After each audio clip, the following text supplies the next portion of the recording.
Yo 하나 창조주 하나님 둘 구원자 예수님 셋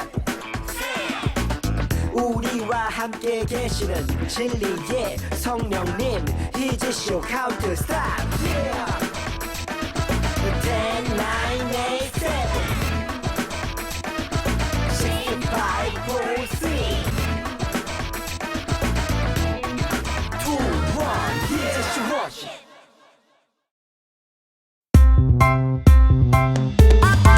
가나혼인 잔치에 포도주가 떨어졌네. 어떻게 예수님 말씀하시네. 저 항아리에 물을 가득히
할렐루야.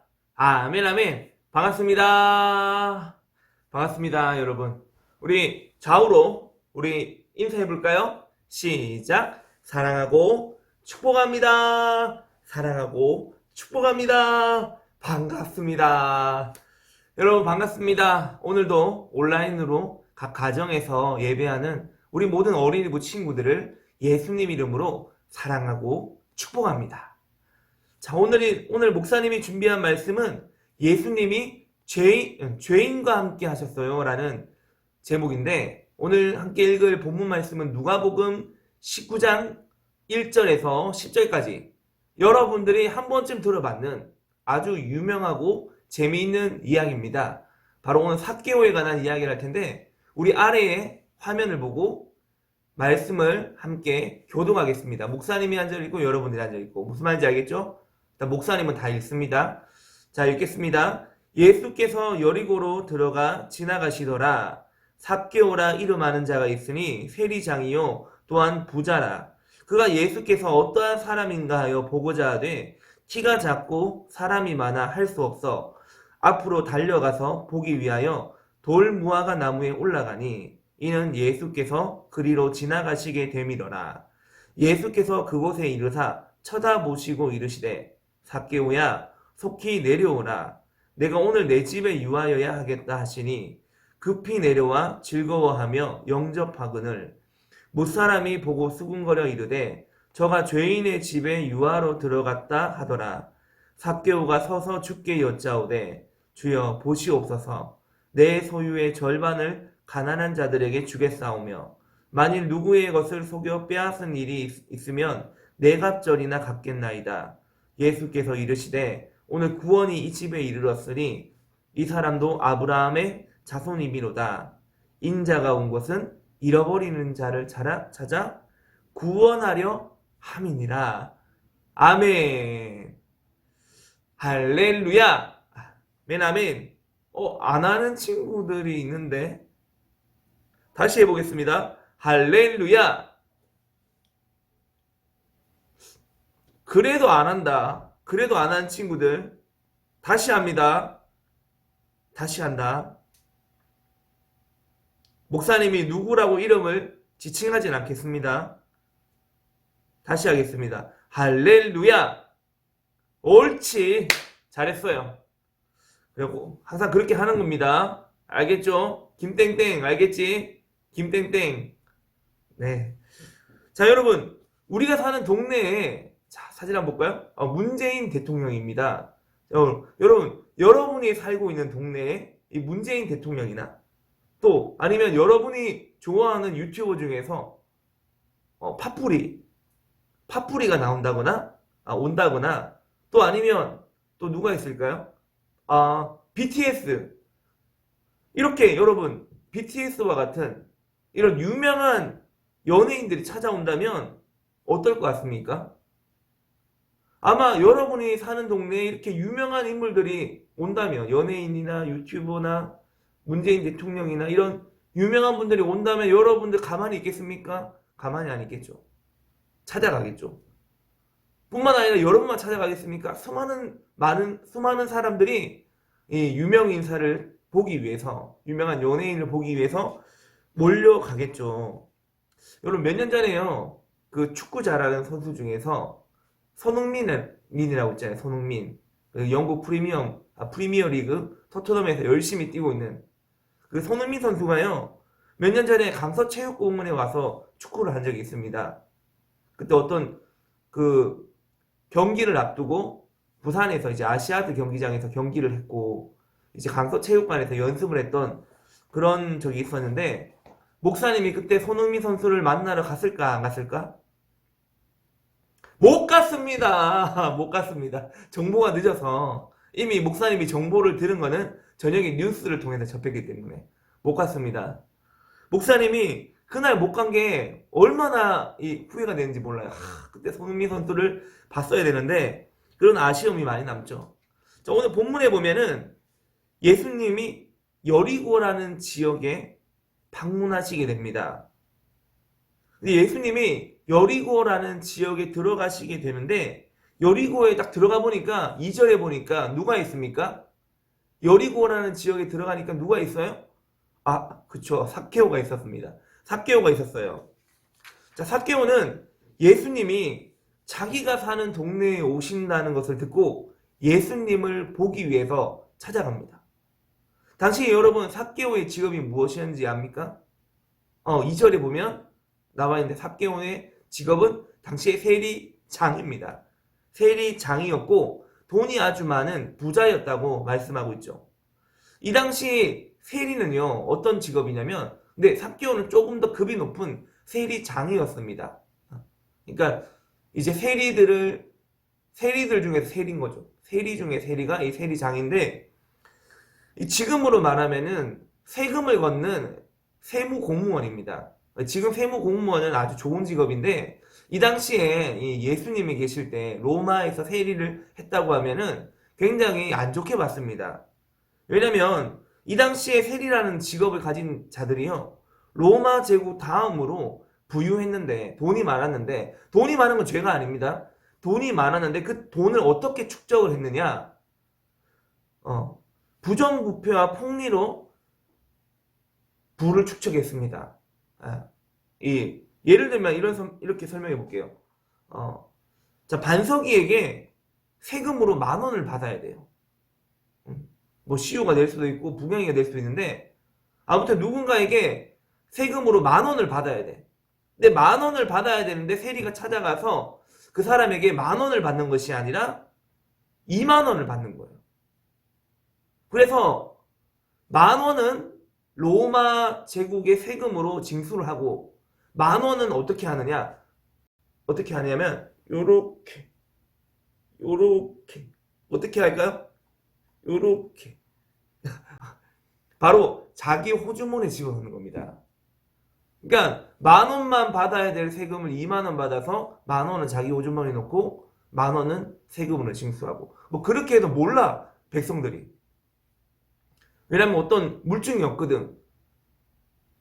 예, 그런 식으로 부정부패로 이익을 취득했기 때문에 사람들이 세리를 보고 다 손가락질하는 거예요. 저건 죄인이다. 이 세리들은 죽어도 마땅하다. 뭐 이런 식으로 아주 이 세리를 멸시했습니다. 근데 삭개오가 예수님이 지나가신다는 소식을 듣고 예수님이 어떤 분인지 보고 싶어서 찾아가요. 근데 여러분 이 예수님이 오신다는 소문이 여리고 지역에 파다하게 퍼지니까 많은 사람들이 예수님을 보기 위해 찾아옵니다. 근데 그 틈에 이제 삭개오가 들어갈 수 없는 거예요. 거기다 삭개오는 키가 작았거든요.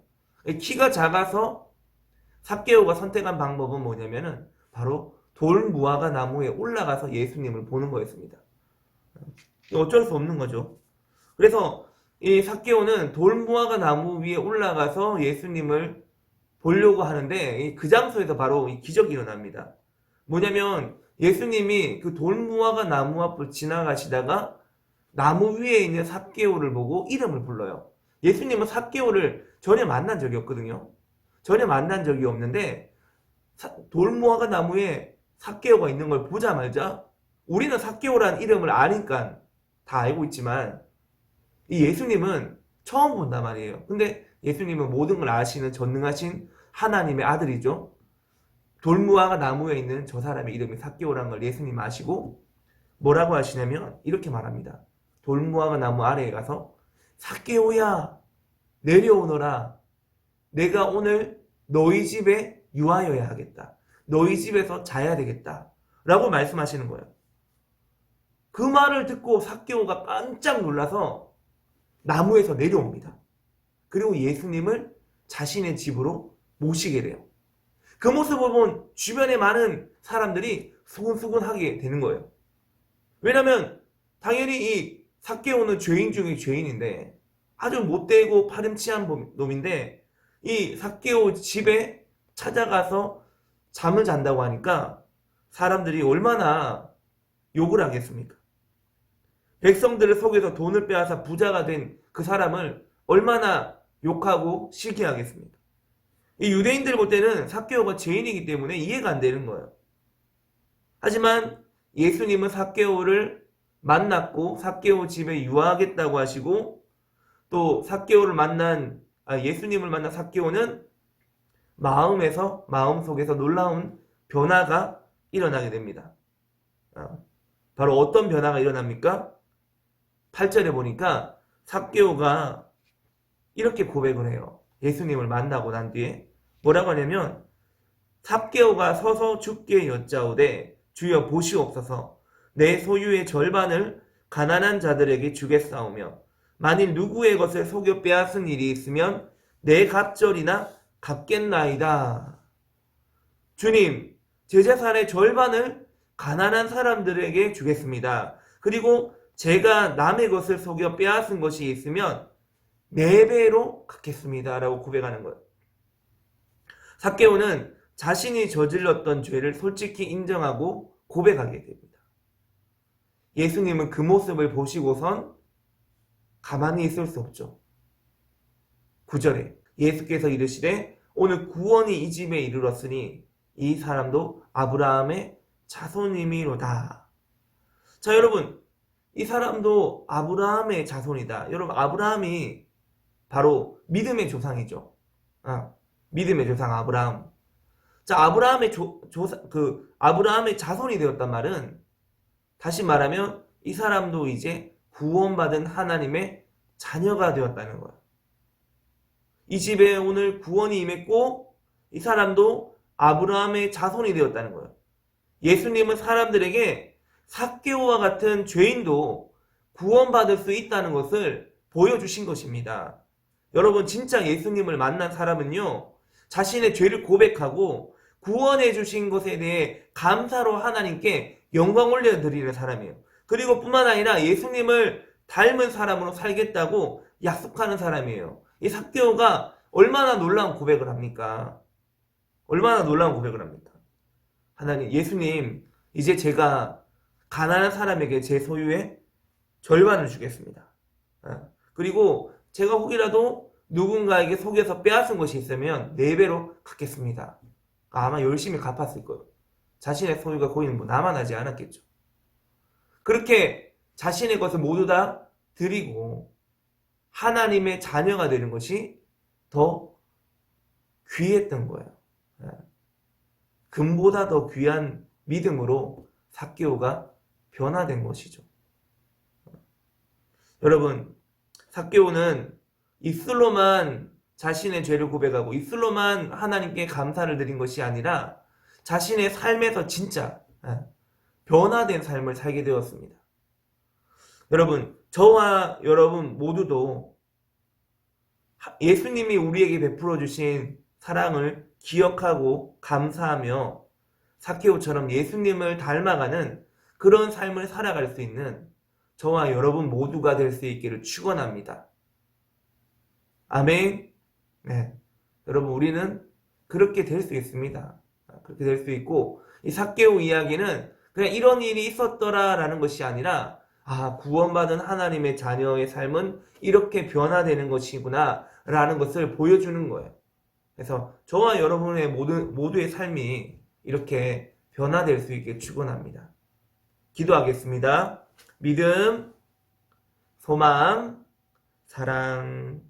목사님 따라 기도합니다. 하나님, 나를 구원해 주셔서 감사합니다. 삭개오처럼 예수님을 닮아가게 해주세요. 예수님 이름으로 기도드립니다. 아멘. 하늘에 계신 우리 아버지, 아버지의 이름을 거룩하게 하시며 아버지의 나라가 오게 하시며 아버지의 뜻이 하늘에서와 같이 땅에서도 이루어지게 하소서. 오늘 우리에게 일용할 양식을 주시고 우리가 우리에게 잘못한 사람을 용서하여 준 것 같이 우리 죄를 용서하여 주시고 우리를 시험에 빠지지 않게 하시고 악에서 구하소서. 나라와 권능과 영광이 영원히 아버지의 것입니다. 아멘. 자, 여러분, 오늘 전한 말씀에서 주일날 어린이부 복습 퀴즈 때 한 문제가 나옵니다. 아시겠죠? 자신의 것을 가난한 자에게 절반을 주고 4배를 남에게 속여 빼앗은 것이 있다면 4배를 갚겠다고 고백한 사람의 이름이 삭개오죠. 잘 기억할 수 있길 바랍니다.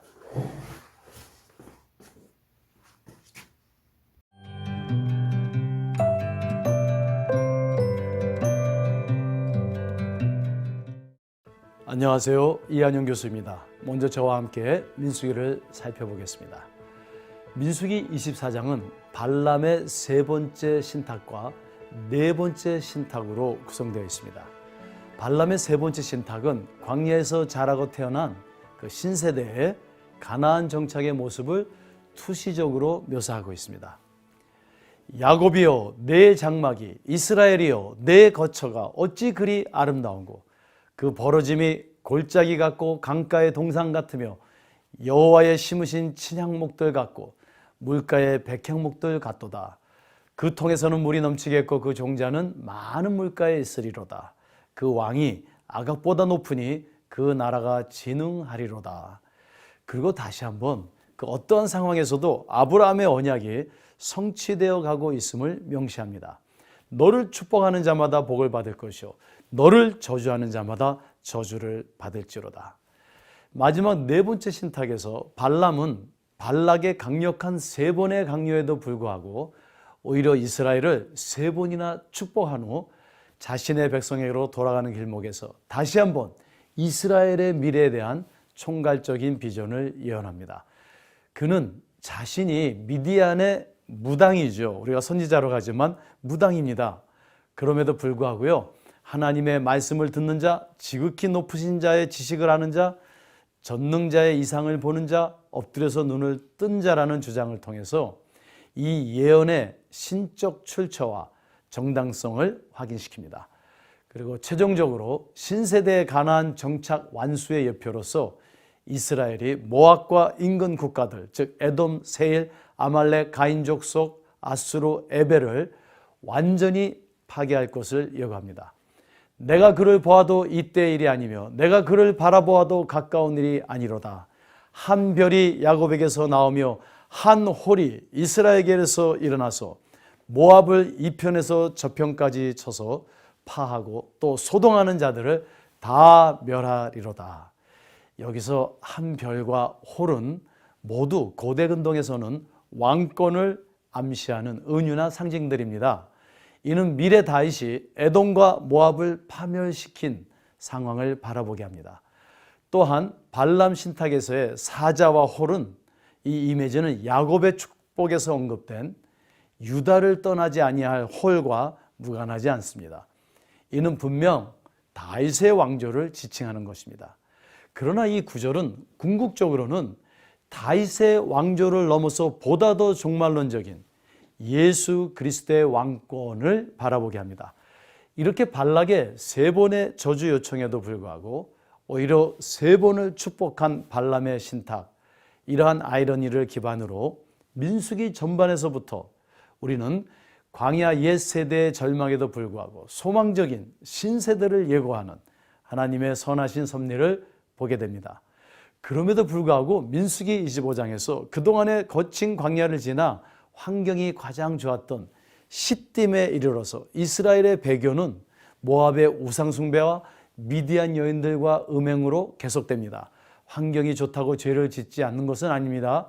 우리는 민수기를 읽으면서 광야에서든 시딤에서든 이스라엘 백성들이 어떻게 이렇게도 계속 미련하고 강박할 수 있을까 의구심을 갖게 됩니다. 그러나 사실 이는 매번 죄를 반복하는 우리의 모습일 수도 있음을 깊이 반성해야 할 것입니다. 하나님은 민수기 1장에서 출애굽 9세대의 리더들을 세우셨습니다. 그러나 그들은 광야에서 하나님을 불신했습니다. 그러나 하나님은 포기하지 않으십니다. 민수기 26장에서 신세대를 중심으로 다시금 리더들을 세우십니다. 이 시대에 우리를 부르신 것은 하나님의 은혜입니다. 그러나 우리가 그 부르심에 순종하지 않을 때 하나님은 다른 세대를 세우십니다. 우리는 하나님의 첫 번째 소명에 9세대와 같이 불순종하지 말고 신실하여 이 시대를 향한 하나님의 사역을 잘 감당할 수 있기를 기도해야 합니다. 자, 그럼 민수기 24장부터 26장까지 함께 읽도록 하겠습니다. 제 24장.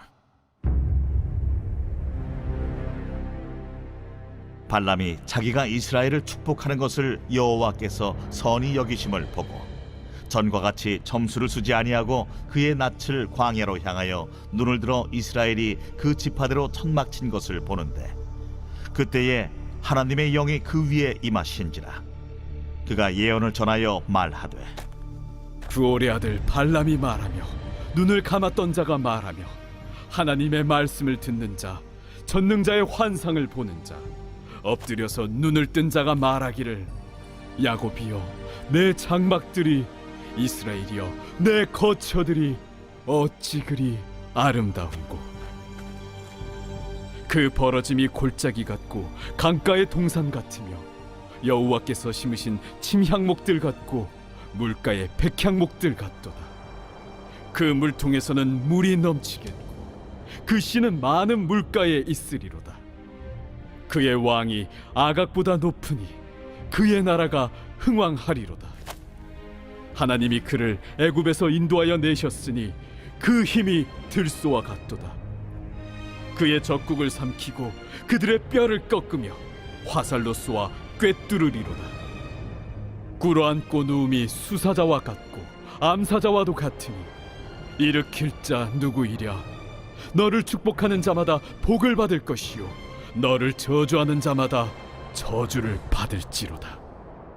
발락이 발람에게 노하여 손뼉을 치며 말하되, 내가 그대를 부른 것은 내 원수를 저주하라는 것이오늘 그대가 이같이 3번 그들을 축복하였도다.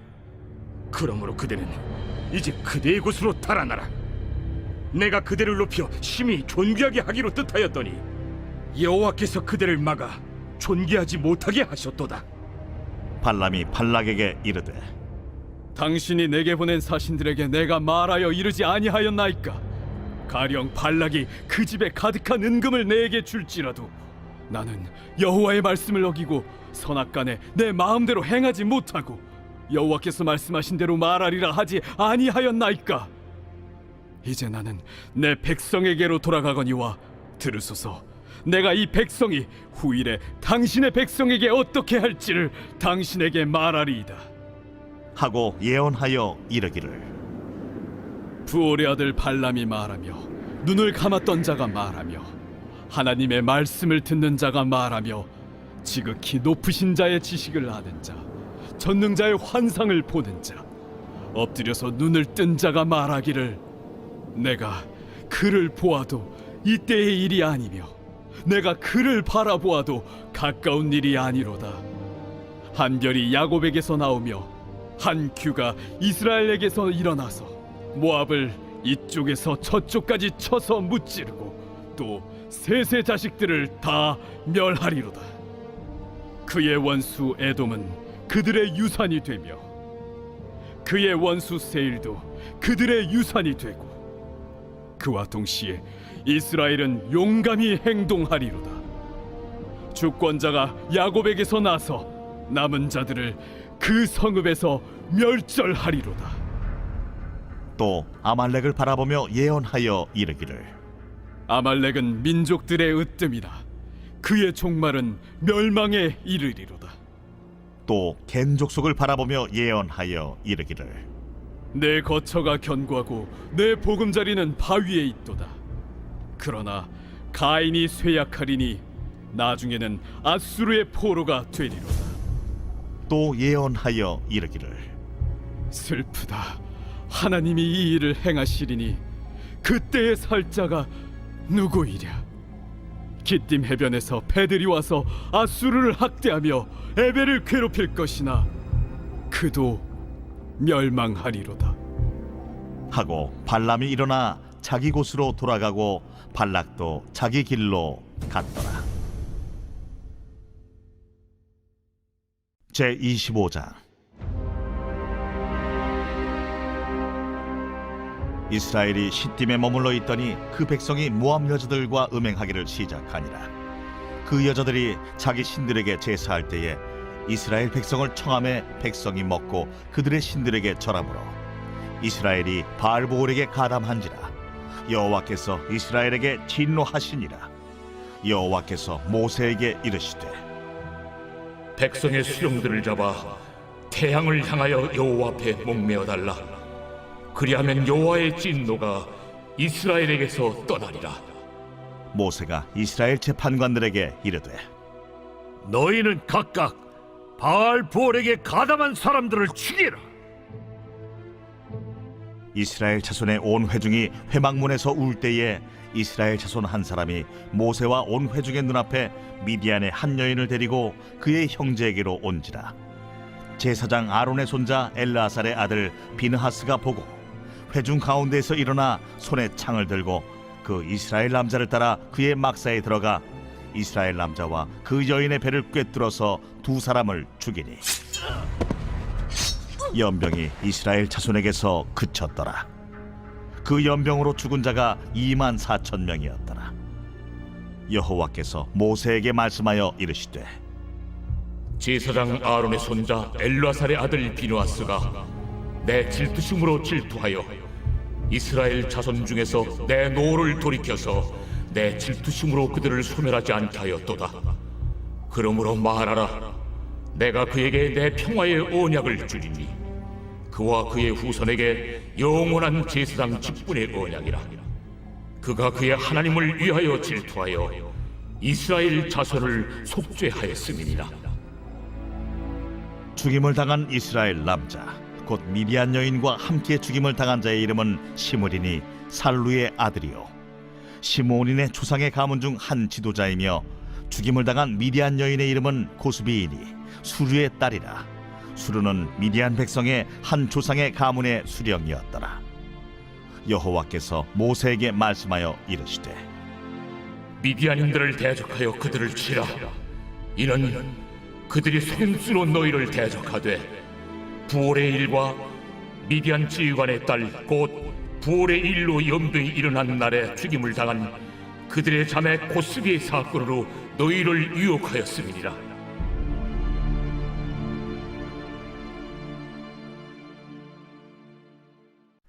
제 26장.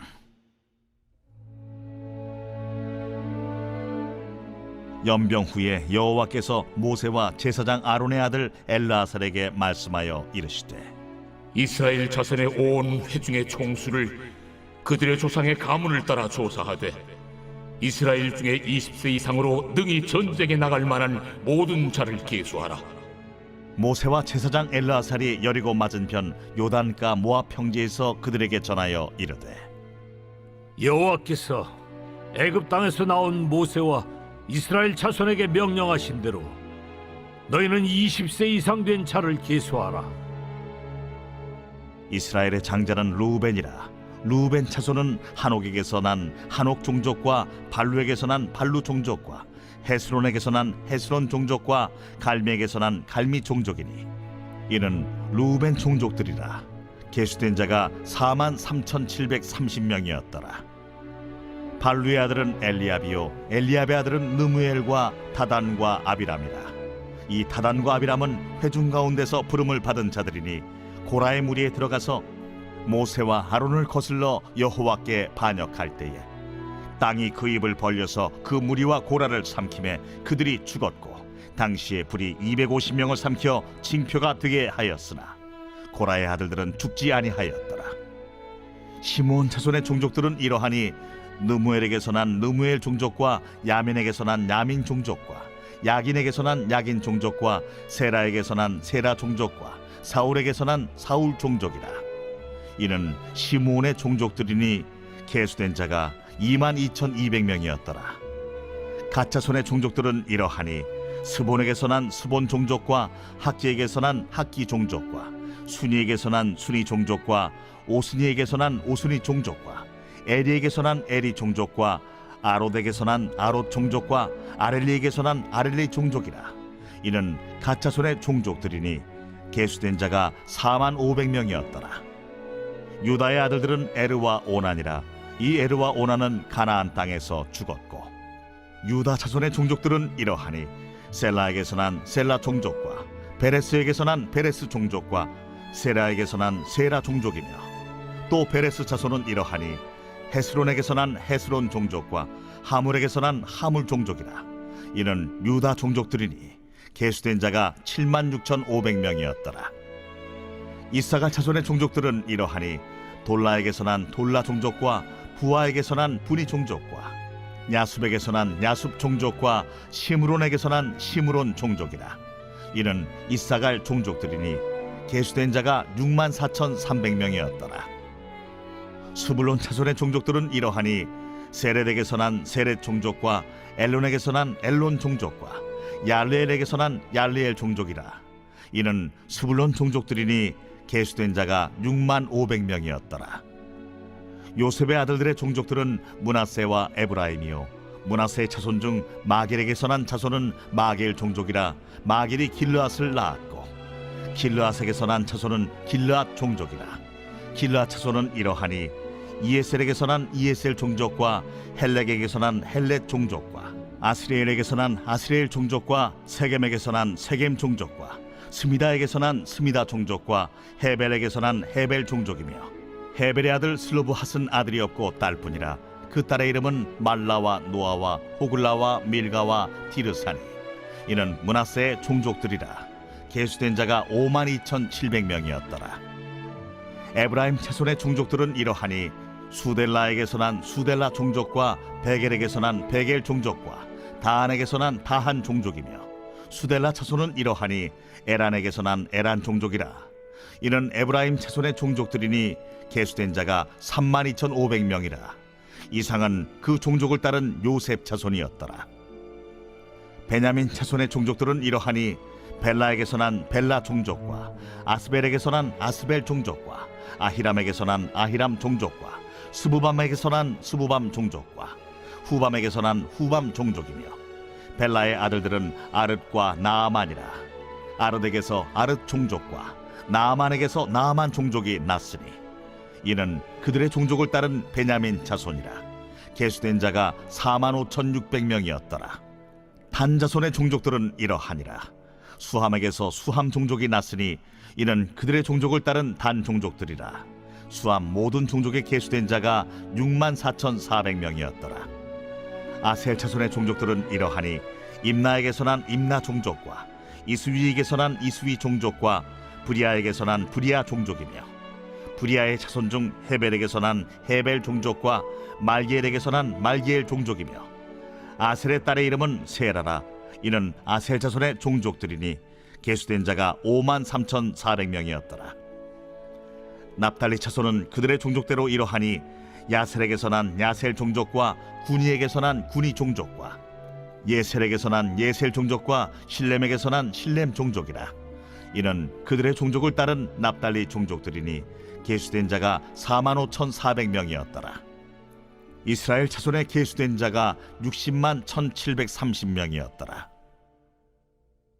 여호와께서 모세에게 말씀하여 이르시되 이 명수대로 땅을 나눠주어 기업을 삼게 하라. 수가 많은 자에게는 기업을 많이 줄 것이요 수가 적은 자에게는 기업을 적게 줄 것이니 그들이 계수된 수대로 각기 기업을 주되 오직 그 땅을 제비 뽑아 나누어 그들의 조상 지파의 이름을 따라 얻게 할지니라. 그 다손을 막론하고 그들의 기업을 제비 뽑아 나눌지니라. 레위인으로 계수된 자들의 종족들은 이러하니 게르손에게서 난 게르손 종족과 고핫에게서 난 고핫 종족과 무라리에게서 난 무라리 종족이며 레위 종족들은 이러하니 림니 종족과 헤브론 종족과 말리 종족과 무시 종족과 고라 종족이라. 고핫은 아므람을 낳았으며 아므람의 처의 이름은 요게벳이니 레위의 딸이요 애굽에서 레위에게서 난 자라. 그가 아므람에게서 아론과 모세와 그의 누이 미리암을 낳았고 아론에게서는 나답과 아비후와 엘르아살과 이다말이 낳았더니 나답과 아비후는 다른 물을 여호와 앞에 들이다가 죽었더라. 1개월 이상으로 계수된 레위인의 모든 남자는 23,000명이었더라. 그들은 이스라엘 자손 중 계수에 들지 아니하였으니 이는 이스라엘 자손 중에서 그들에게 준 기업이 없음이었더라. 이는 모세와 제사장 엘라살이 계수한 자라.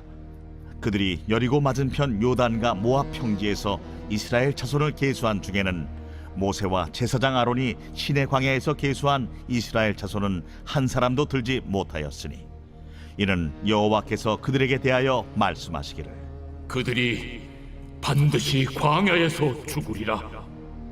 하셨습니다.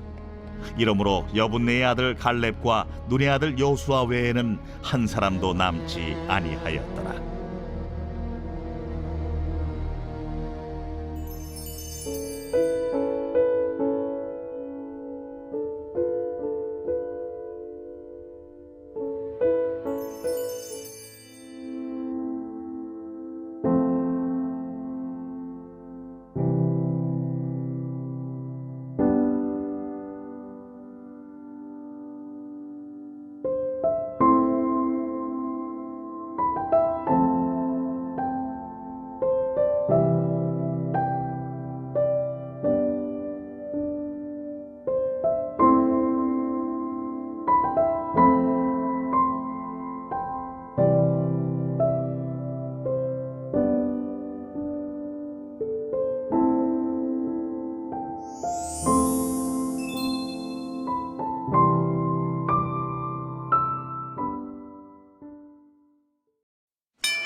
기차 출발합니다. 모두 타세요. 성경 속 이야기가 펼쳐지네. 목마른 사람 오세요. 돈 없는 자도 오세요. 자 이제 마음을 열고 출발. 자 차장되는 예수님 따라가 보자고. 첫 번째 역은 변화형. 물이 포도주로 변하였던 가나 혼인 잔치. 나도 주님의 사랑으로 인하여 주가 사랑하는 특별한 자녀로 변하여 이렇게 찬양 드려 사랑하는 주님의 향기 뿌려. 기차 출발합니다. 모두 타세요. 성경 속 이야기가 펼쳐지네. 목마른 사람 오세요. 돈 없는 자도 오세요. 자 이제 마음을 열고 출발. 두 번째 역은 치유역. 베데스다 연못의 병자역. 그의 몸과 마음을 고쳐주신 예수님을 나도 믿어. 아무도 모르는 내 안의 상처 죽게 드러낼 때 주님 나를 만져. 나의 몸과 마음을 회복시켜 주시는 주님의 품이 바로 나의 안식처. 기차 출발합니다. 모두 타세요. 성경 속 이야기가 펼쳐지네. 목마른 사람 오세요. 돈 없는 자도 오세요. 자 이제 마음을 열고 출발. Come on. 죽은 야이로의 딸에게 생명을 주신 예수님의 능력. 우리에게도 영원한 생명을 주신 세 번째 역은 바로 생명력. 생명을 주관하는 예수님. 죽은 지 3일 만에 부활하신 우리에게도 영원한 생명. 구원을 주신 바로 예수님. 변해라 하시니까 물이 변하여 포도주가 되고 일어나 걸어라 하시니까 일어나 걸어가게 되더라고. 주님 내게 오셔서 말씀하시니까 주의 사랑 나도 알게 되었다고. 바이블 트레인 구원 열차 타고 주의 꿈을 품은 믿음에게 가보자고. 기차 출발합니다.